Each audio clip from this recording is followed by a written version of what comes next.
Welcome back, Tribe. Have one here from small channel, Travis Wu. When you chase women, terrible things happen. All right, let's see what wisdom we got here. Some of you guys are not going to like this.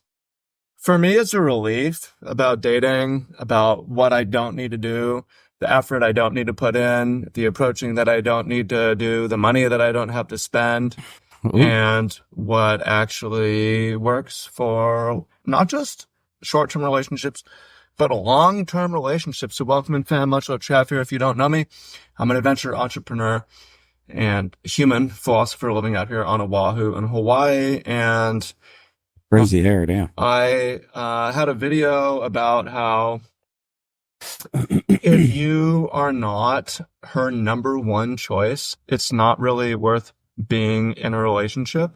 Back. Because she's going to resent you, right? Therefore, you wait until you're a woman's number one choice, and she's going to pursue you to some degree. And I just got a comment. This woman says, haha, this is so true. I never ended up with anyone that tried to pursue me, and I've been with the first and only person I ever chose and pursued since day one. I confirm you're a woman, yeah? Yeah, I'm a woman. One shot, one kill. Imagine this. Imagine you're a woman for a minute. All your life, men are pursuing you. You've never said yes. You've always said no. You've rejected every single time forever. You like a guy, you pursue him, and you get him on the first try, and then you're in a long-term relationship. That's how it works a lot of the time. Now, here's the thing. You can pursue women. And you pursue women, you pursue women, you pursue the woman that you want. She didn't want you initially. There's some other guy that she likes. Just one guy, right? Yeah, it's true. Like 90% of the women you're pursuing, it's a negotiation of convincing them to want you.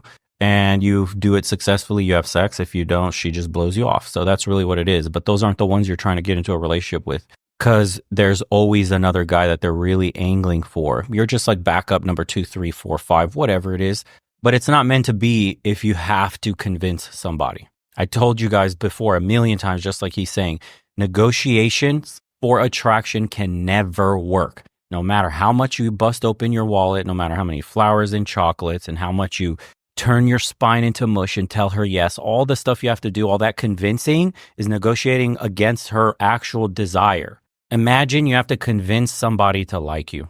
That's not a natural state of things. Now, when she meets a guy she's really head over shoulders for, like, wow, oh my God, giggling in the DMs with all the girls in the little group chat, wanting to see him all the time, daydreaming about him. She's putting in effort. She's reaching out. She's saying hello. She's very attentive on the date. She makes it super easy. There's no hoops to jump through. It's a completely different experience when you are talking to a woman that's into you more than you're into her. In the sense of like, you have to convince this woman to, why is she even on the date? Because, this is the stuff that happens that you see on social media and those like viral videos where the guy picks the girl up. She's complaining and bitching the fact that they're going to a franchise restaurant. I forgot what was that video. I forgot what franchise restaurant that was. It wasn't even cheap. It was like True Food Kitchen or something like that. It was not expensive and not cheap either, but True Food Kitchen I can't remember what it was. It's some decent place. And she was complaining that, oh, well, why can't you take me to like the 5-star restaurant, to all this stuff? So she wants to be convinced that she's not wasting her time with this guy that's beneath her. Most women consider men unattractive. Most women are being courted by men who have to prove themselves to them. So she's coming in from a superior position. So you have to offer the 5-star restaurant. You have to bust open your wallet. You have to keep the dead conversation going. You have to show extra effort, check in on her, all this stuff, message her for a second date, all of this bullshit. You have to convince her to sleep with you. That's a pain in the ass, bro. That relationship will never work. If you somehow convince her to stay, it's only because her real option bailed. Let that sink in. You're getting somebody whose main option bailed on them. How do you think you'll get treated in these relationships? How do you think these guys wake up in these horrible marriages? They ignore the red flags that they got a woman who they were a backup for at best. They were never the main choice. So you get a hellacious woman in a house full of content. She can't stand your presence. You get starfish sex, dead bedroom, treats you like a roommate, emotionally isn't available. Why would she be? You had to negotiate from the very beginning to convince her to say yes to you. Why do you think when they meet a Chad, the rules completely fall apart? She does everything and anything he asks for. She offers up zero resistance, zero questioning his leadership, anything he says to do. She gives him everything. Why do you think they're so discombobulated after every breakup or pump and dump or ghosting when they have a chat in their vicinity for a couple weeks, months, or whatever? And then the guy's bored of them, tosses them out like a piece of garbage, and moves on to the next one. Think about how in love she was, how emotionally invested she had to be, how she thought this might be the stallion. She's going to tame him. He's perfect. And then gets their hopes crushed and then become bitter cat ladies, 30 plus years old spinsters, angry, thousand cock stare, laser eyes at every man that exists. Why? Because every man she wanted treated her like shit. It's so easy to see, dude. Now imagine, let's take it to extreme. You're out of shape. You have nothing going for you. You're not cool. You're weird socially. You don't have any cool job. You don't make money, right? And she's a supermodel. She's an actress. She's a pro athlete. She's just something like, she's beautiful.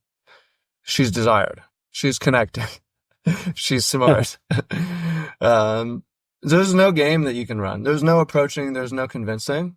And if you get her, you get this woman that's out of your league, she's going to resent you because she didn't get that one guy that she wanted. And what's going to happen is she's going to have contempt, treat you poorly. If it's a marriage, she's immediately going to withhold sex once you're married. And then if you have more stuff than her, as soon as it makes sense, she's going to divorce you, take half your stuff, right? That's the way it is, right? And here's the thing. Women often do not get the man that they want. They settle. So yeah, you can get women by doing the cold approach and the persistent and the pursuit and pay for things, but you will not be her number one choice. She's just settling with you, and it's not going to be a quality relationship. Yeah, it's going to be, it might even last. Me personally, you do you. You do what you want. Me personally, I would rather be single with my dog and my cat, reading a book on a Saturday night alone, than being with someone who didn't choose me first, right? So what does that mean? What does this mean for men in dating? Again, you can do what you want, but my style with this is, again, I'm not trying to convince anyone to like me. This is the good news. You don't need to convince anyone to like you. You don't really need to approach anyone. You don't need to try to charm anyone, right? What you do is you make yourself attractive to women. Yep. And then you put yourself. That's the whole point of the self-improvement stuff. You do it for yourself, but what happens is you get genuine interest from women more and more as you keep getting better and better.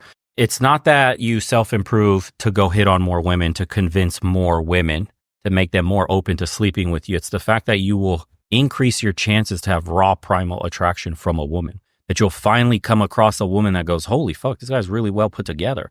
Wow, he's so cool. Wow, he's so attractive. He's got great hobbies. You know, when your mind, body, and spirit is fully aligned, you live a very authentic existence for yourself, and that magnetizes people to you. Pay attention to what I'm saying. When all those are aligned, it seems like you're a magnet to people. They all want a piece of your life. When you finally get a woman that's naturally attracted to you, as raw primal attraction, guys, it's like a hot knife through butter. The whole relationship is so easy. There is no hoops to jump through. There are no arguments. There's no fighting. There's no proving anything. There's no underhanded, like constant negotiation of things, of a power dynamic in the relationship. Everybody falls into their place, masculine, feminine, leading, supporting. By nature, you are a, quote, real man in her eyes, as opposed to having to prove how much of a man you are. And most women that aren't into you. In proximity to them, where you are visible and allow them to meet you and or admire you from afar. And eventually at times one will choose you. You're the one guy she likes, and she'll make it clear to you. She'll make it clear to you by talking to you, by subtly hinting at dates, by messaging you frequently. We're into 2024. Responding to your Instagram posts and stories, maybe just blatantly asking you to do things, maybe even tell her she likes you, maybe even tell you that she wants to have sex with you, right? I personally get this. Part of his attraction, we'll come back to that, but I had a video pop up in my feed the other day, and this video was saying, talking about how, oh man, like you wait too long to make a move and then you miss your chance forever. And I just feel totally different about that because I'm not waiting for her to make a move. And if she doesn't make a move, I wasn't her first choice. And I don't want it, right? I'm choosing who chooses me. I want who wants me. Again, what pursuit looks like for women is dropping the handkerchief and you pick it up. So you're going to pick up on her subtle cues and hints and play the game. Yeah, so that's very key, guys. Don't think like a woman's going to walk up to you and say, "Wow, you're hot, and can we go on a date?" No, it's the way they come into your general vicinity in the general area, and you have to pick up on the cues. If she looks at you and smiles, that's a way in. The handkerchief story, that's a way in, right? You're at the gym and the chick tries to work out next to you, and then you move to another area just to check, and she's there again within the general vicinity. Same thing. They just place themselves around you. That's their version of interest. And then you have to take the first step and introduce yourself, and that's it. But that's how women hit on you in a very subtle way, because they need a way out. Unless you're extremely attractive, where a woman is just like, hi, and that kind of shit, which does not happen to many of us at all. Unless you're that attractive, she's not coming up to you at all. She's going to play the subtle coy game. And that's those little tells, I think they call them that choosing signals, whatever. If she's looking at you like that, of giving you those signals, that's when you pounce. But unless you get those indicators of what interest, is that what they call IOIs? If you don't see those, do not pursue. Do not attempt to convince somebody to go out on a date with you. Now, you get more indicators of interest as you level up financially, mentally, spiritually, your body, all that stuff. Align the mental. Align the body and align the spirit. Be on your path, man, your true purpose, whatever that is in life. Build up your business, get higher up in the food chain at the company you work for, right? The side hustle you got going on, work on your body, go to the gym, go running, go rock climbing, get out in nature, go hiking, go fishing, go do something, be active, be interesting. Move, dude. We only got one shot at this life. You will, through all those things, accumulate more interest from women, more indicators of interest, more of those choosing signals. The more signals you get walking around day-to-day life, shopping for some milk and eggs and whatever, will be more opportunities translated for you to meet someone genuinely interested. If you're going to the store disheveled, if you sit in your room all day, if you look like shit, if you're fat, if you're overweight, if your beard is fucked up, if you're not taking care of yourself and you're putting yourself out there in public, like let's just say shopping for stuff or going to pump some gas or wherever it is where other people are there in the general, going to class at school if you're in college, right? Or whatever. Your chances of getting choosing signals drop to fucking zero. That's the reality of it, dude. There's no way around this shit. But you're not doing too much. You're not trying to demonstrate high value or convince her that you're good enough, or please give me a chance, or let me take you out. Yeah. Let me get your number. Let me pay for you. Right? No, you're the prize. And this is better for everyone. Obviously, it's better for you. It's not always better. I mean, in my opinion, it's better for you. In this period, you're going to spend more time single and alone because you're not going to settle in relationships, right? Or you're not going to be with anyone who settles for you. So you're going to have high quality alone time, and then you're going to be with women who you're their number one option. And when you're their number one option, they're going to fight way harder to retain you. They're going to be way more intimate physically for longer because they're happy they want to keep you, right? You're their first choice, right? It's not guarantee of a good relationship, but it sets it up better. And it's better for her as well because no woman wants to settle. It's just something they do, right? And when she gets you, oh man, it's so great for her, right? If for her to get the guy that she wants, it's so awesome. She's happy, right? It's success. Like that is great, right? So my suggestion is the game is making yourself attractive and then visible. So making yourself attractive is being healthy, right? Black pill looks maxing. I mostly believe in it. I don't think that money really matters very much.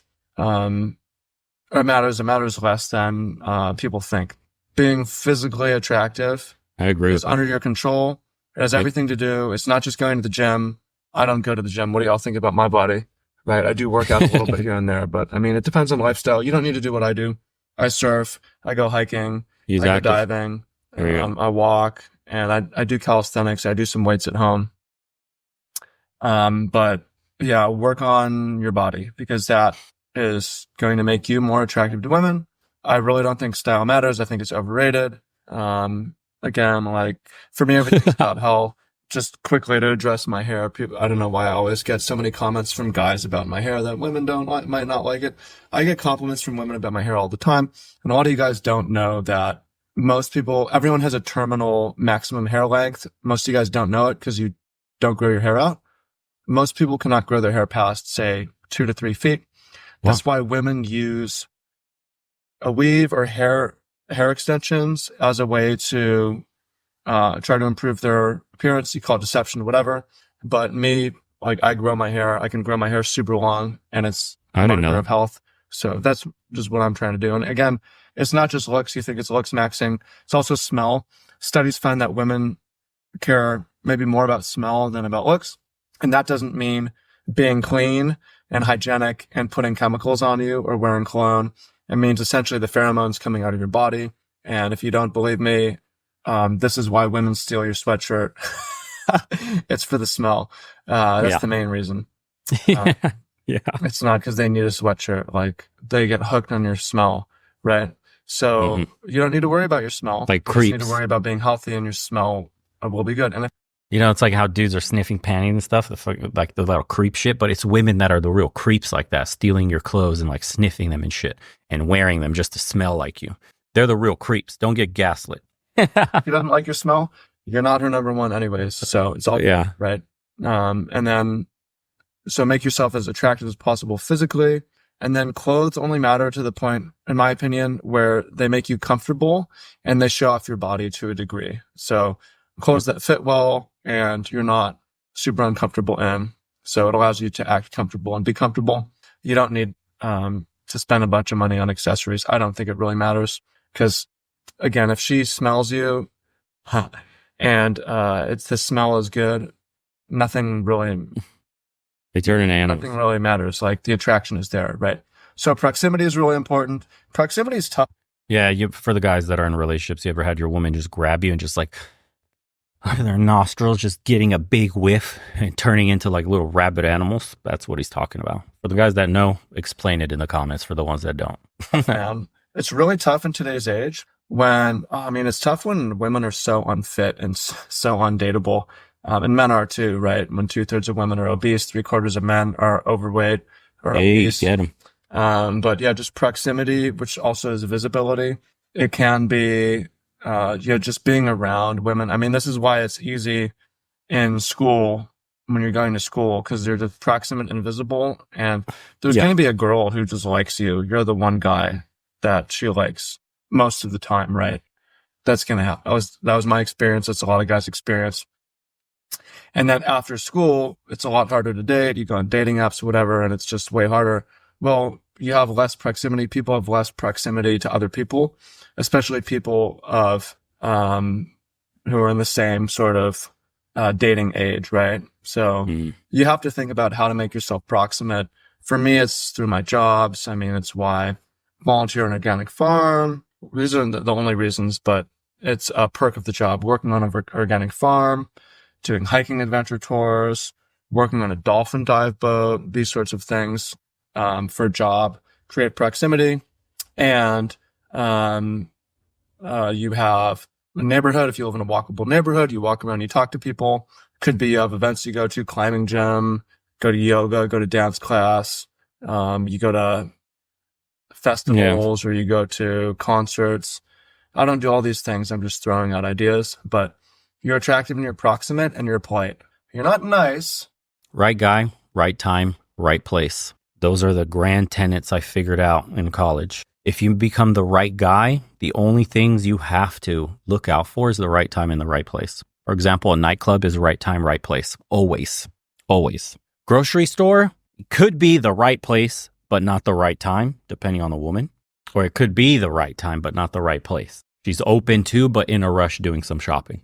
Yeah. So as long as you can fulfill the tenant, you can get almost any woman you want with the right time, right guy, right place. Just remember that. Those are the key pillars to success in this shit. So if you go to like the rock climbing gym, if you go to MMA gym, boxing gym, calisthenics gym, fucking yoga classes, if you go to any of these things where you're in the proximity of women, right? And you are the right guy, because that's the hardest one to get first. A lot of people don't become the right guy. It's just they have right time, right place, but you're not the dude and you have to do the convincing. When you become the right guy, and we're not saying you have to be like some mega Chad, but I'm just saying take care of your body and get into a good position to get more of those IOIs, indicators of interest, the choosing signals. Once you do, and then you place yourself in the right place, then it's just figuring out through conversation if this is the right time for the woman you're speaking with. Maybe it's not the right time because she has a boyfriend, Or maybe it's not the right time because she's in a rush to do some shopping. Or maybe it's not the right time because she just wants to be left alone to pump some gas, whatever she's going through, something traumatic, something bad news with the family, bad grades, stress at work, the things that you can't see, which would make a woman short with you. It's not that necessarily she wouldn't be interested in you. It's just it wasn't the right time. She would have been open to it, had some other things in her life not been going on. So you can't see all those things. That's why don't fear rejection, because it doesn't necessarily mean you weren't the right guy. It's just the place or the timing was wrong. Once you can get that through your head, it'll be less of like, I don't know, a daunting thing in your brain to feel like your ego is being crushed, that you are the one that's not accepted, right? That's a painful realization to have. Like, wow, is there something wrong with me? A lot of men think that, to have your ego crushed. But no, dude, what it really could be, if you could at least convince yourself of this, and it may not be true, maybe you are fucking ugly. I don't know. Maybe that was the reason she said no. But if you could just convince yourself, if you could do the mental gymnastics to say, it's not me who got rejected, it wasn't the right time or the right place. Maybe she was going through something, or maybe she wasn't in the mood right now because she's busy doing some errands, whatever. Just think of it that way, and it'll make approach far less of an anxious act for you. The anxiety will kind of go away. You know, take the personal aspect of it out and just go into it thinking like, yeah, it was something else. It's not me. Okay, have a good day. And then move on to the next one. You're not a nice guy. You're polite and you keep a distance. And this is also how you can date women at work, where people are like, man, don't do it. I have a terrible experience. Well, you can do it if you're the one guy she likes. Don't. And she makes it super fucking clear and pursues you, and you just sit back. And again, careful. Maybe nothing happens and you don't get any women this way. Well, in this case, you have to do two things. One is improve your attractiveness, which is your health, and increase your proximity to the type of women that you like. Yeah. But it saves you from, again, you can approach and you can run game and you can convince you I'm good, and let me take you out to dinner and let me offer all these things to you. And she might say yes, and you may get a woman that way, and you might get a wife that way. But if you're not you're not going to be her number one choice that way. She's going to resent you. She's going to withhold sex and intimacy from you, and she's going to divorce you. And she's going to cheat on you with the guy or a guy who she actually wants, but is not able to get. So to me, it's a relief, because it's like, I just want to work on my self-development anyways. All I want to do is tighten the grip on my diet and my sleep and my lifestyle and my exercise, and pay no heed to these women, not chase anyone, not try to sell myself to anyone, not try to convince anyone, not spend any resources on anyone if I don't have to. And I wish when I was in college I had this information. God, the amount of convincing, the amount of game I had to teach myself, the amount of fucking stupid one-liners and driving conversation towards like logistics on text, or straight up how to get them to go to my place or go to their place, or all this stupid shit, because they didn't have real, true, raw attraction. I had to do convincing oftentimes. And the ones that were really super attracted, I was just shocked at how easy and effortless it was. And I didn't know why. And sometimes, dude, you're just not their type. It's not you personally. People are so complex. Remove the personal side of this. Don't take it too personal. You could be a really great guy. It's just you weren't her type. Just like there's some women that are like, you could say objectively, yeah, she's beautiful, but that's just not my type. I'm into something different. Later on you can share resources, but this is how I've operated basically my entire life. And perfect way to operate. I've had least stress imaginable. A parade of beautiful women come through it. And sometimes it's slow season, but some of the experiences. Yeah, the experiences are amazing. It's all quality, and there's no headaches. There's no like beating your head against the wall, right? That resistance, the adversarial nature is gone. The constant grinding of heads, just grinding in the relationship for power, all this shit, all that disappears, dude. It's just smooth sailing. And those are the best, honestly. All the rest is just you thinking with your dick. Let's be honest. We're men. We see an attractive woman. She may not find us the same kind of attraction, but you got something she likes, like you make good money or whatever the fuck other stuff they look for. That's used as a bargaining chip towards her negotiating her attraction towards you. And, when she stops appreciating the bargaining chip, that's when the claws come out. And that's when you get the dead bedrooms, the argumentative, the adversarial attitude, the manipulation, the cheating, the fucking horrible relationships some guys talk about. And this is Travis Wu, by the way. Links will be in the comments below. He nailed it. The guy already has the game down packed. This guy says, I watched a video once of a pimp talking about relationships. He said, if she likes you, everything's going to go your way. But if you like her, it's going to cost you something. Facts. To sum up what you're saying, if the woman isn't completely in love with you, she will always have her type of man in the back of her head. Yep. This is why they say relationships last longer when the woman likes the guy more than the guy likes the woman. 100% agree. I swear everyone and their mom tells men that they should cold approach and pursue women, but in the end, you're just setting yourself up for failure. It's way better to just not pursue and let them pursue you. You'll save a lot of stress. It's not that you're pursuing them because they're not ever going to pursue you. It's the handkerchief thing he said. You have to see the indicators of interest, guys, the choosing signals. Once they're there, you begin the pursuit. But if you don't see any of those, you don't. People thought I was crazy when I told them that the girl has to be somewhat obsessed with you. LOL. The dating game has changed, all thanks to social media. Dated lots of women, been with hundreds, and this is the main thing I noticed. We're always in competition now, always. Unless the girl's absolutely obsessed with you, she will keep some dudes in the back burner or keep her options open. Again, it doesn't make sense, and it wasn't like this before, but this is how it is now, unfortunately. It's been like this before. It hasn't changed. It's just more transparent now because of social media. That's what I would say. Anywho, thoughts, guys, on this episode is a good one. Here's just spitting nothing but facts. Let me know what you guys think. Sign up, subscribe to the second channel. I want to see you guys in the private community. Join us on some calls, dude, 5 times a week. Interesting conversations. Got guys going overseas, guys changing their lives. I can't even share some of the things that's been happening, but dry spells have been broken. Lives have been changed. Doors have been opened. It's been an incredible experience. We're also doing day trading and shit like that. And if you find any of that interesting, or you like to share some wisdom, or need help finding your purpose in life and maybe having some mentors or people to hold you accountable, sign up. Anyhow, as usual, guys, see you on the next one. Take care of yourselves.